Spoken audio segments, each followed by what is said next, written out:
I never thought that the day would come when my life would be divided into two parts, before and after that truth. A truth that always lived here, next to my door, walking arm in arm with my daily life, while I, blind with confidence, believed that my home was a safe place. We grow up hearing that love conquers all, that if we do everything right, everything will be rewarded in kind. I myself repeated this to my daughters when they were saddened by some disappointment. But today, sitting in this chair that creaks because it is so old, I know that life does not bend to our good feelings. Life is sometimes like a cold wind that blows and takes away what we thought no one could take away. Are you curious to find out how it all happened? Then subscribe to the channel now and leave a comment telling me where you're listening to this story from. I love to know where you're following me from. And look, if I were you, I wouldn't miss what's coming up. The truth I'm about to reveal will move you in ways you can't even imagine. Are you ready? At that time, our village was small, made up of a few dirt roads and many curious windows. Everyone knew everyone else's business. The women would meet at Mr. Joachim's store and spend hours exchanging news while measuring beans and counting coins in the palm of their hands. I never cared about that. I always thought that everyone should take care of their own home and family. But I also believed that my husband was a man of character, incapable of bringing shame into our home. I married young, with a heart full of hope. He was a strong, hard-working young man who kept his word and had a smile that dispelled any mistrust. When he asked me to marry him, he promised that I would want for nothing, and I believed him. We move into another person's life like this, believing that everything will be all right, that love will grow like grass after the rain. And for a long time, that's how it was. We had our children, built our little brick house, bought a large table that could seat the whole family. Our neighbor was a good man, also married. His wife was a quiet woman who hardly ever spoke. When their first child was born, I took a plate of cookies to celebrate. I remember holding the boy in my lap and thinking how beautiful he was. He had dark eyes that seemed larger than the rest of his face. No one imagined, at that time, that this boy would carry a heavy secret with him. The years passed, and I watched that boy grow up. He ran around the yard, climbed the guava tree, and shouted to my children to come and play. I thought it was lovely. I thought it was good to have trustworthy neighbors, people we didn't need to lock our doors from. And I felt at ease when I saw my husband coming home from work and stopping to play with him. I thought it was kindness, that he saw in that child a little of the children that life had not given me. I never suspected it was anything else. Slowly, the whispers began. First, I heard my friends say that there were people telling ugly stories about my husband. I didn't want to listen. I said that those with big mouths should wash their mouths out before talking about decent people. But the rumor grew, like weeds. It came to my door in the form of sidelong glances, of silence that said more than any words. And still, I closed my ears, because we only believe what we want to believe. One day, I came back from the store and found two neighbors standing at the gate. When they saw me, they pretended it was nothing. I wanted to ask what they were talking about, but my pride wouldn't let me. I preferred to pretend I hadn't seen anything. The worst loneliness is when everyone knows the truth, except you. But at that time, I didn't understand that yet. I began to notice that my husband came home different. There was a distance in his gaze that hadn't been there before. He avoided talking about the neighbor. When the child came running up to our fence, he lowered his face, as if he felt guilty about something he didn't have the courage to confess. That's when my heart began to suspect. And at the same time, I fought against that suspicion. Because admitting that all of this could be true was like admitting that I had been living a lie. I remember well the day when everything changed. It was a hot afternoon, one of those days when sweat sticks to your clothes. I was washing the porch when I overheard two women commenting that everyone knew that the neighbor's son was actually my husband's son. At that moment, I felt the bucket fall from my hand. The water spilled onto the floor, soaking my skirt, but I stood there, frozen, not knowing how to react. The world seemed too small for such shock. I wanted to scream, I wanted to run, I wanted to slam the door, but I did nothing. I could only sit on the step, my heart beating so hard it felt like it was going to jump out of my mouth. I thought about every night he had come home late, every time he said he needed to help the neighbor, every look I had ignored. It all flashed through my mind like a movie I didn't choose to watch, but which, suddenly, was my life. That day, I didn't ask anything. I didn't have the courage. I lay down with my soul aching and stared at the ceiling until dawn. It was that night that I understood that we can love someone and still not know their whole heart. I understood that trust, when broken, makes no noise. It just leaves such a huge silence that we think we'll never be able to speak again. And that's how the part of my life that I call after began. After the day I discovered that my story had been told by everyone except me. After the day the truth walked through my door without asking permission. I didn't know that afternoon that pain would still teach me things I never wanted to learn. I always say that in the beginning, everything felt like a dream. When I close my eyes, I can still remember that time as if it were yesterday. The small house, the red brick walls, the little wooden fence he nailed plank by plank himself. There was no luxury at all, but nothing was missing either. And most of all, there was the certainty that we were both in the same boat, rowing in the same direction. On the day of our wedding, I woke before dawn. My mother helped me put on the white dress that had belonged to my aunt. The fabric already showed some signs of wear, but I thought it was beautiful anyway. When I pinned up my hair, I felt a mix of fear and joy. Fear, because I knew that from that day forward there was no going back. Joy, because my heart beat with the conviction that I had found my destiny. The ceremony was simple, held in the village chapel. I remember the priest saying that matrimony was a lifelong commitment, that the woman should be a support and the man should be a provider. I listened to those words with my chest full of promises I did not even know if I could keep. He was there at my side, holding my hand, and looked so sure of himself, so certain that I wanted to believe nothing would ever come between us. After the blessing, we walked to our house. Some people said it was wiser to live with the parents for a while, to save some money. But he did not want that. He wanted us to start alone, even if it meant eating only beans and flour. I admired that courage. I thought it was a sign of a determined man, and in that first month, life was truly beautiful.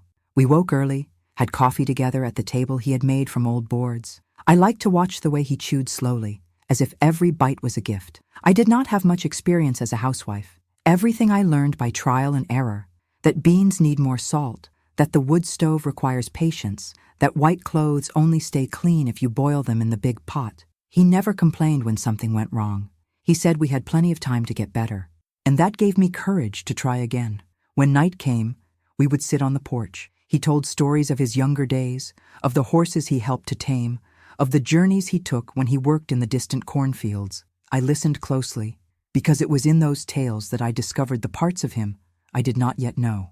That was how we grew close, not just by sharing the same roof, but by the certainty that every conversation was a thread tying us together.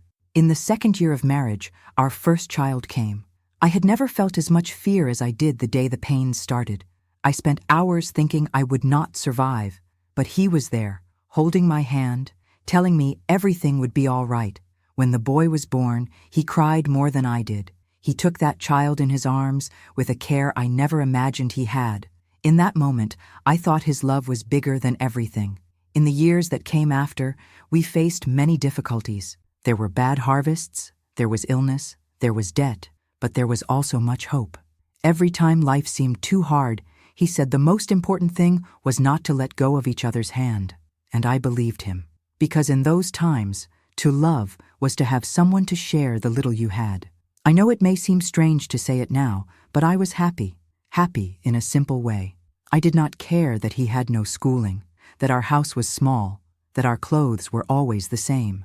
I only wanted him to keep coming home every day, to lie down beside me, to smile when he saw the children running through the yard. You learn to measure happiness differently when life does not give you much. For me, it was enough to wake and smell the coffee, enough to hear his voice calling me woman, enough to know that despite the hardships, he was there. I never imagined that one day all of this would be tested. If I could go back in time, I think I would tell myself not to be so certain. That love can also be fragile. That trust is like a little plant you have to tend every day. But back then, I did not know that. I believed that once you gave your word, it would last forever. It was in that beginning that I planted the roots of a life I thought would be mine until my last day, a life I would defend against any gossip, any crooked glance. a life I had no idea was hiding such big secrets. The neighbor arrived on our street on a cold June morning.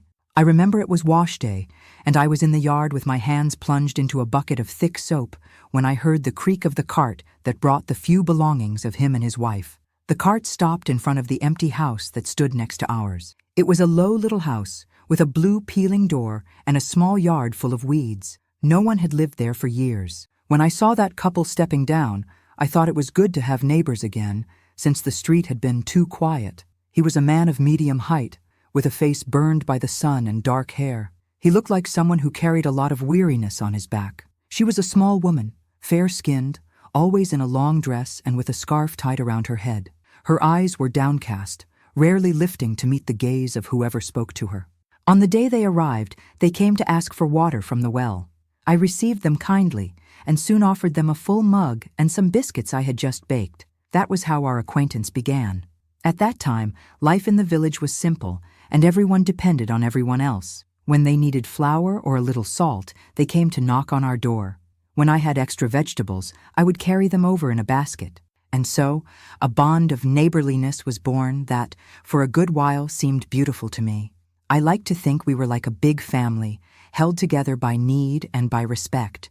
Her husband, whom everyone later called simply Mr. Raoul, was a man of few words. He worked in the fields on the far side of the road, leaving before dawn and returning only after sunset. He always came back with his shoulders slumped and his clothes stained with earth. Sometimes I would see him sitting on the doorstep, staring at nothing, like someone carrying a burden too heavy. I did not know if it was sadness or just the tiredness of a man who had worked since boyhood. His wife, Miss Maristela, spent her days at home, tending the chickens and mending clothes. When my first child was born, she brought a pair of little woolen shoes she had made on her loom. I was moved by that gift. It was a small gesture, but it meant so much to me. I thanked her, as if she had handed me treasure, because in those days, everything was hard to come by. From then on, we grew closer. Sometimes, when our chores were done, we would sit together on the bench in front of my porch and talk about the hardships of life. She spoke little, but when she did, a sadness spilled from her eyes that could not be contained. I suspected she was not happy in her marriage, but I did not dare to ask. In those times, a woman did not meddle in another woman's life. The children grew almost like siblings. It was common for me to invite their boy to have lunch with mine, and he would come, shy, eating slowly, always staring at the floor. My husband, on the other hand, took a special liking to him. He said he was a clever boy who deserved attention. I thought it was natural. To me, it was just the kindness of a good heart. I never imagined there was something else. It was much later that I noticed the looks, the way he grew serious when the boy appeared, or the exaggerated care in asking if he was well, if he had eaten, if he needed anything. I told myself it was only my imagination, that he only pitied the child because the father was so distant and the mother always silent. I did not want to think otherwise, because if you let your mind gather courage, it asks questions the heart does not know how to answer. I remember one afternoon when it rained so hard the street turned to mud. The boy got soaked coming back from school.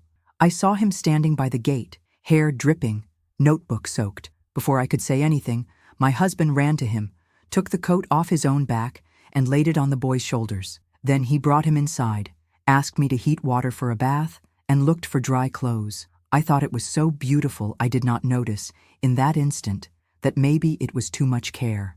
Neighbors always watch. There are always eyes where you least imagine. That was how the gossip started. I heard it, but I did not want to believe it. I said it was envy. I said those who spoke had nothing better to do. I defended my husband with the strength of someone who had built a whole life by his side. I said I would rather die than think he could deceive me. Today, looking back, I see my mistake was not wanting to see, because the truth does not cease to exist just because we close our eyes. And that couple who arrived so quietly on that June morning changed everything in my story, even if I only understood it much later. If I close my eyes, I can still see the boy running around the yard, his face red from playing in the sun. He was a small, skinny child, always with scraped knees and a shy smile that slowly spread across his face, as if he were afraid of disturbing anyone. I watched him grow up in front of my door, never imagining that he carried within him the part of the story that would later cause me to lose sleep. From an early age, he was different. While my children were noisy, full of courage to climb trees and chase chickens, he was quieter, more contemplative. He liked to sit near the herb garden and poke at the soil with a stick, drawing shapes that no one understood. When I asked him what he was thinking, he just shrugged, as if he couldn't explain it himself. I felt a quiet affection for him, a tenderness that came from the instinct to protect those who seemed too fragile for the world. His mother, Mrs. Maristella, was not a woman who laughed much. I never knew if she was always sad or if it was just her nature to be so withdrawn. When the boy appeared at my gate, with dirty clothes and messy hair, I would sometimes offer him a plate of food. He would accept it with such gratitude that it made me feel uncomfortable. He would sit at the table, put his hands on his legs, and only start eating after I told him he could. I felt sorry for him, and at that time, my pity was sincere. It never crossed my mind that there was another, deeper bond that I couldn't see. My husband, on the other hand, always paid special attention to him. I saw how his eyes lit up when the boy arrived, how willing he was to help him with anything. If he fell and scraped his knee, it was my husband who came first with a clean cloth and words of comfort.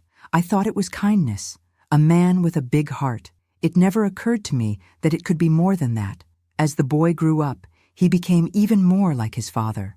I say his foster father because at that time I still believed he was just the neighbor's son. His dark hair, the shape of his face, the way he walked with a slight stoop. I would look at him and think, he's becoming just like your Raoul, and it seemed natural to me that it should be so. After all, blood son or not, boys imitate those they see every day. Time passed, and he became part of our routine. It was common for him to show up early, even before the sun was fully up. He would clap his hands at the gate and ask if my children could come out to play. I would tell him to come in and wait while he had a glass of milk. He would obey silently, always with that air of not wanting to bother anyone. That's how he grew up inside my house, without me realizing that I was carrying a truth that was not only mine. There was a day, I remember well, when he fell from a high branch and cut his forehead. I was inside, folding clothes, when I heard the scream. I ran to the backyard and found my husband holding him in his arms. Blood was running down the boy's face, and he was trembling with fear. My husband held him close to his chest, as if he were his own son. When he looked up at me, I saw a desperation I had never seen before. I thought it was just shock, that he was overwhelmed by responsibility. But today I know it was something else. It was the pain of someone who sees the blood of his own flesh and blood. After that day, I began to notice small gestures, the excessive care, the concern that went beyond what was necessary. I told myself I was imagining things, because admitting that there was something more was like betraying everything I believed in. So I shut the thought out forcefully, like someone locking a door they don't want to open. However, no matter how hard I tried, there was no denying that this boy had a special place in my husband's heart, and he himself seemed to feel that there was something different. Sometimes, when I jokingly called his brothers my borrowed children, he would become serious. He would lower his head and press his lips together, as if he wanted to ask something, but didn't have the courage. Today, I think that maybe he knew everything, even if he didn't quite understand it. Children sense what adults try to hide. At that time, I was still a woman who believed that kindness knew no bounds. I didn't realize that excessive attention could be a clue to secrets. I thought everything was fine, that life was simple, and that all you had to do was do good to reap good. If I had known then what I know now, I would have looked at him differently. Maybe I would have asked him how he felt, who he missed, why he always seemed so lost. But I didn't ask, and he grew up without knowing that the heart of the house next door was also his heart. It was only much later that I realized I had watched this boy grow up without understanding that he was, in a way, also part of me. Part of my story, part of my pain, and part of what fate decided to place at my doorstep without asking permission. It was little by little that the whispers began to take over the village. At first, they came in the form of glances that no longer dared to meet my eyes. The neighbor women who once called me to chat by the wash basin began to lower their heads when I approached. I pretended not to see. I walked past them with my head held high, holding on to the dignity my mother had always taught me. But inside me, a restlessness began to grow, like a thorn from a weed you cannot pull out. The village was small. Everything spread quickly. All it took was one loose tongue to turn into talk on every corner. I, who had always prided myself on keeping a respected home, started to feel that the respect was only a facade. When I went to old Joachim's shop, I noticed how the conversations fell quiet as soon as I stepped inside. Old Joachim, a man of few words and many years, would avert his gaze, as if he did not want to witness what was being said about me and my husband. In those days, I started to sleep poorly. I would toss and turn in bed, listening to the wind hit the roof, trying to understand what was happening. I would remember every gesture of his, every bit of attention he gave to the boy from the house next door. I wondered whether it was only the kindness of his heart or whether there was another feeling behind it. But I would quickly push those thoughts away, because only those who have truly loved know how much it hurts to doubt. It is like sawing your own soul in half. It was on a Saturday morning that I heard for the first time the phrase that took the ground out from under me. I had gone to the shop to buy a packet of cornmeal. While old Joachim looked for the parcel, I heard two women whispering near the counter. One said it was a shame, that everybody knew except his wife, that that boy was not only the neighbor's son. When I realized they were talking about me, I felt my face grow hot. My heart beat so hard, I had to place my hand on a shelf to keep from falling. I wanted to turn away, to pretend I had not heard a thing. But I also wanted to scream, to ask how they dared to judge me without proof. I did neither. I just stood there, waiting for Joachim to hand me the parcel. When he placed it in my hand, our eyes met. In that instant, I saw that he knew too, and that he pitied me. That was worse than any humiliation. I went back home with heavy steps. The cornmeal felt like lead in my arm. I entered without saying a word and set the package on the table. I sat down in the straw chair and stared at nothing. Inside me, something began to die. Not only my trust in my husband, but also my trust in who I was, in what I represented in that village. I, who had always struggled to be a decent woman, who had never given cause for gossip, was now the subject on everyone's lips. The days that followed were a torment. Every time I stepped out to the gate, I was sure they were watching me from behind the shutters. When the boy came over to play, I felt a kind of anger I did not know how to name. It was not anger at him. It was anger at the whole situation. Anger at myself for not knowing whether I should believe or doubt, and even more for not having the courage to ask my husband what was true and what was lies. I started to remember the nights he came home late, saying he had been helping Mr. Raoul fix the fence, the times he disappeared for hours without any explanation that satisfied me, and every look he gave the boy, full of a tenderness that, now I saw, was not only compassion. But even so, I clung to the hope that it was all just rumor, because if I believed it, my whole world would come undone. It was one afternoon, when a light rain was falling, that I decided to go speak to Miss Maristella. I needed to hear from her whether there was any truth behind so much talk. I knocked on her door with my hand cold from fear. She took a while to open. When she appeared, there was such a deep sadness in her eyes that it looked like it had lived there for many years. I did not need to ask anything, because in that heavy silence the answer was already given. She invited me to come in, but I could not. I only said that I needed to know the truth. She did not cry, she did not shout. She only lowered her head and whispered that she did not have the strength to deny what everyone already knew. I went back home without feeling the ground under my feet. I went in, closed the door, and leaned my back against the cold wood. It was there that I understood my marriage would never be the same again, and that, perhaps, I would never be the same woman again. After that day at Miss Maristella's doorstep, my life began to divide itself into before and after. Before, I was a woman who believed without hesitation, who trusted her husband the way one trusts the rising sun. After, I became the woman who woke in the middle of the night, heart pounding, imagining whether every gesture, every word, every smile of his was just an act. I wanted to pretend that nothing had changed, but I could not. Her silence had been clearer than any shout. It was a silence that told me everything, even without a single detail. And it was precisely that lack of detail that tormented me, because our imagination is worse than any truth. It invents scenes, paints portraits, writes dialogues that perhaps never happened. And by then, I no longer knew what was real and what was only the fruit of my fear. On the first night after I came back from there, I lay beside him and stayed completely still. He asked if I was tired. I said yes, a lie. What I felt was a sickness of uncertainty.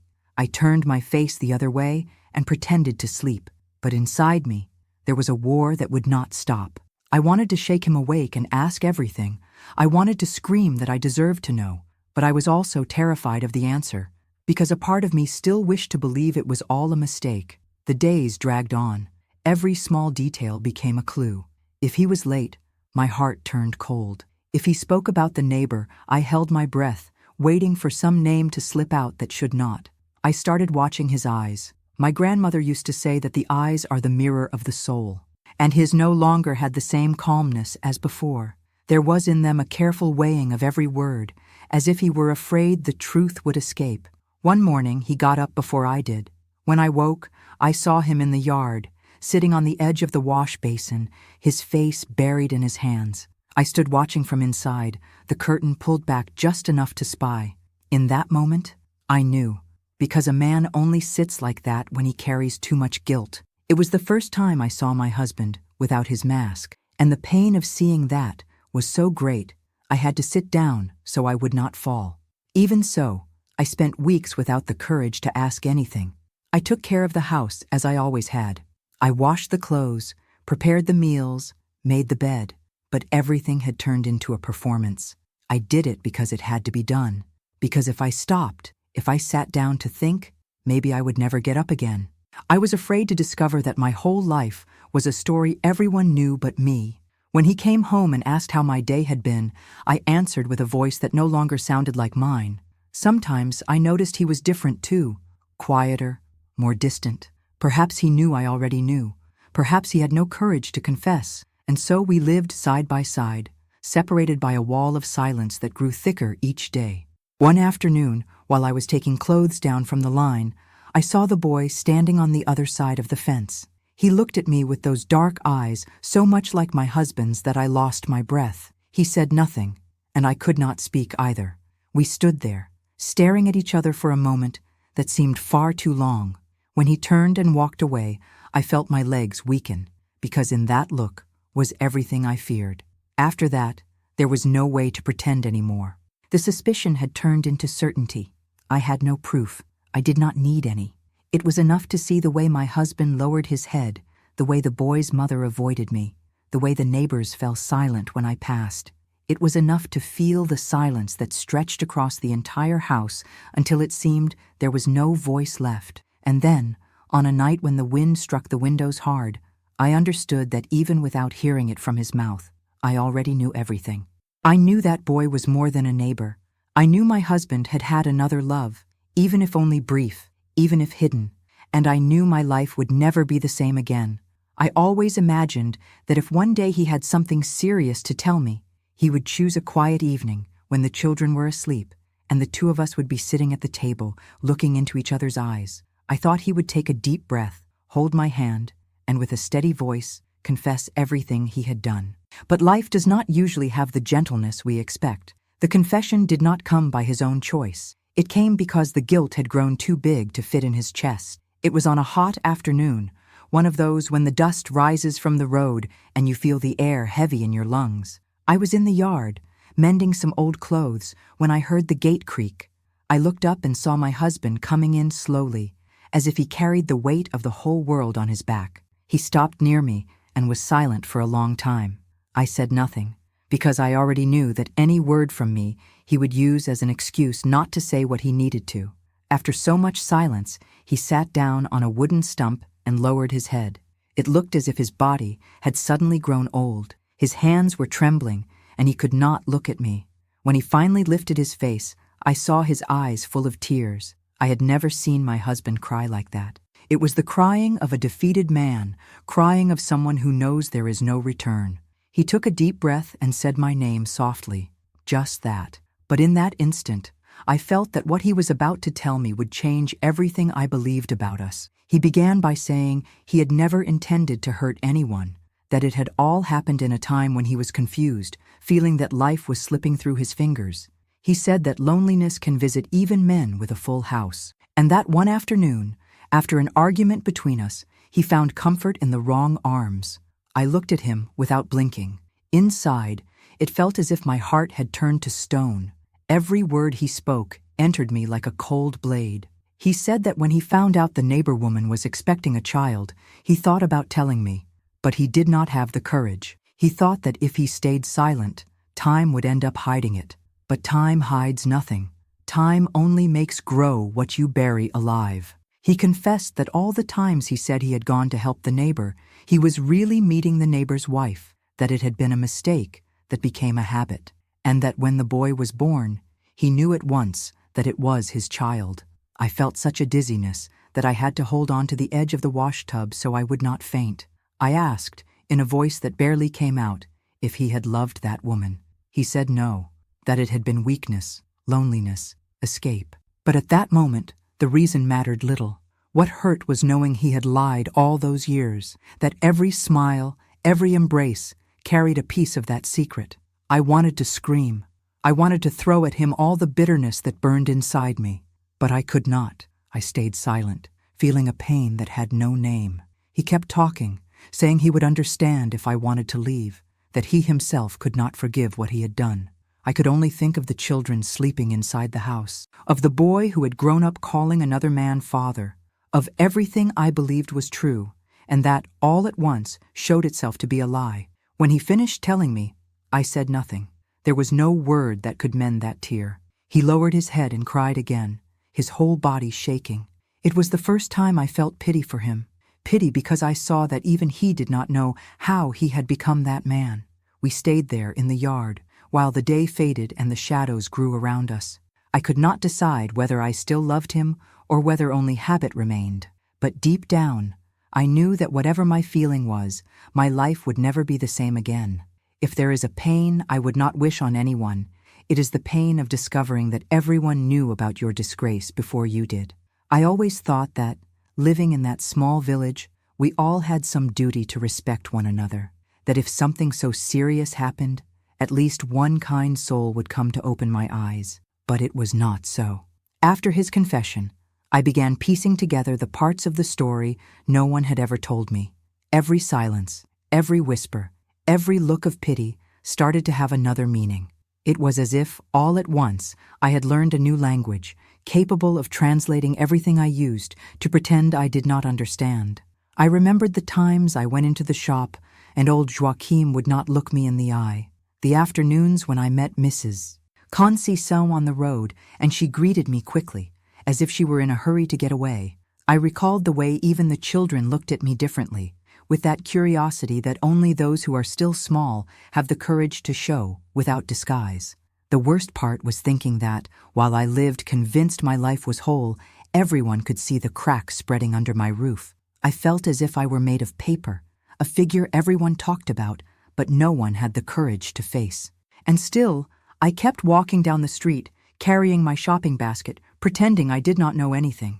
Today, I see that I did it to protect the little bit of dignity I still had left. There was a morning when I woke before the sun. I could no longer sleep well, so I got up and went to sweep the porch. While I was sweeping, I heard two women talking in low voices on the other side of the fence. One of them said she pitied me, that I was too good to deserve that. The other answered that everyone had known for a long time, but no one had the courage to tell me because I always seemed too happy to listen. At that moment, I felt my heart turn to dust, because there was nothing worse than being the last to know, the last to understand that my life had become market gossip, the last to realize that my story was being told in little circles of conversation, among restrained laughter and looks of pity. When my husband passed by me that day, going to fetch water from the well, I could not say a word. I looked at him, as one looks at a stranger. He said nothing either, perhaps because he knew that any explanation would be too small to contain so much shame. I started to ask myself how it was possible that he had lived so many years by my side, lying in the same bed, sharing the same plate, and still kept such a great secret. And I also asked myself how I had not seen it. How could I have been so blind, so trusting, so foolish? But deep down, I knew. I had not been blind. I had chosen not to see, because there was comfort in that ignorance. As long as I pretended not to notice, I could hold on to the dream that my life was clean, that my marriage was solid, that my husband was a man of his word. It was only when the lie grew too big that it could no longer be ignored. In the days that followed, I kept caring for the house because I did not know what else to do. I washed his clothes, cooked his meals, swept the yard, but inside me, everything was gray. I felt that my heart had dried up, that any feeling I still carried was buried under the weight of being the last to know. When I went out, the neighbor women watched me from a distance. Some pretended it was not about me. Others tried to say good morning, but I just nodded, without the strength to answer. I felt ashamed of what he had done, ashamed of what I had not seen, ashamed of having become a character in the story everyone told. And so I discovered that there are betrayals that hurt more than the lie itself. The betrayal of those who keep silent, of those who see your life fall apart and do not reach out a hand, of those who prefer their own peace over the courage to tell the truth. That was the wound that took longest to heal. I always thought that forgiving was something only strong people could do. Those souls who are never shaken by anything, whose hearts are as clear as spring water. I was not like that. I was made of flesh, of memories, of a pride that had carried me all my life. After everything came to light, I spent many days not knowing whether I would ever be able to look at him without feeling disgust, without feeling anger, without feeling that sadness that sat in my chest like a stone. The first times were the hardest. I would wake before the sun came up and sit on the edge of the bed, my hands resting in my lap, asking God why this had happened to me. It was not only the betrayal, it was the shame, the fear that everything I had built was a lie. I thought about my children who one day would grow up and perhaps hear the story retold from mouth to mouth. I thought about the neighbors who already looked at me like someone looks at a little bird with a broken wing. And I thought, most of all, about myself, that young girl who one day said yes, never imagining how much pain would fit into the future. For a long time, I could not speak to him. He would come home from work and try to call me to talk. I would turn my face away. I had no strength to listen to apologies, because what he had done was not something that could be solved with a few words. It was like a deep wound that bleeds day after day, until you start to think you will die from it. But time has its own way of passing, even when you do not want it to. The days slowly became less heavy. The tears came less often. I no longer woke up every day with that urge to scream. It was then I realized that if I wanted to keep living, I would have to find inside me some way to move on. I do not know if that was forgiveness. Maybe it was only exhaustion. Maybe it was only the need for peace. I began to look at my husband with different eyes, not as the man I had dreamed he was, but as the man he truly was. A man full of flaws, of cowardice, of fears he never knew how to name. I understood that he had done wrong, very wrong, but I could also see that he carried a guilt that was eating him from the inside, and perhaps it was that guilt that began to make me feel less hatred. One night, I woke up startled, from a nightmare I no longer remember. When I opened my eyes, I saw he was sitting on the edge of the bed, his hands over his face. He looked so small, so defeated, that for the first time I felt like saying something that was not an accusation. I did not say anything at that moment, but in my heart, I understood that I no longer wished to see him suffer like that. It did not happen all at once. Forgiveness is a stubborn creature. It comes slowly, sometimes taking 2 steps forward and then stepping back. But over time, I realized that my whole life could not be defined by that mistake. I had a home, I had children, I had good memories that no one could take away. I did not want to spend the rest of my days chained to bitterness. So one afternoon, I sat with him on the porch. I said that there was no way to forget, that everything he had done would stay between us until the end, but that I no longer wanted to carry so much weight alone, that he also needed to carry his part, and that, despite it all, I would choose to stay. Not because I was weak, but because I was strong enough to know that moving forward is sometimes braver than leaving everything behind. He cried when he heard me say that. He cried quietly, as if ashamed of his own pain. And I cried too. Because in that moment, I understood that forgiveness is not about absolving the other. It is about giving your own heart a place to rest. That was how I began to learn to forgive. One day after the next, without hurry, without any promise that everything would be the same again, because it never was. But it became lighter, and that, in those days, was already a lot. Today, when I sit in this chair so old it creaks, I like to look out the window and see the yard that was once full of voices. The children running, the hens scratching near the wash basin, my husband fixing something with that focused way he had. It feels like all of it is trapped in a time that will never return. After everything I have lived through, I learned that memory is a house with many rooms. There are those where we keep the joys, the smell of fresh coffee, the laughter of little children. But there are also the rooms where the pain lives, the words that wounded, the silences that weighed more than any shout. And there is no use locking those doors, because one day they open and you must have the courage to walk inside. When I remember the story of the boy, I think that destiny has paths no one understands. I spent years asking why God allowed that to happen to me. If I had been a good wife, a good mother, a decent woman. But with time, I came to understand that some things have no answer, and that dwelling on the question only steals the peace that is so hard to win back. The legacy that remained was not only the bitterness, there was also the lesson that life is made of choices and consequences. I could have left. I could have taken my children and started over far away, but I chose to stay. I chose to go on, and that decision also became part of who I am. I do not want to be seen as the woman who was deceived. I want to be seen as the woman who survived, because that is what I am. I survived the lie, the judgment, the shame. And after everything, I still found inside me a little bit of tenderness. It may seem like little, but it is much. Because some people never feel anything again after being disappointed like that. Many people ask me if I regret having stayed. I do not know how to answer for sure. Sometimes I think it would have been easier to go away.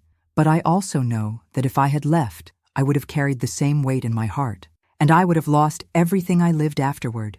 The grandchildren who were born, the good harvests, the birthdays when the house was full of people.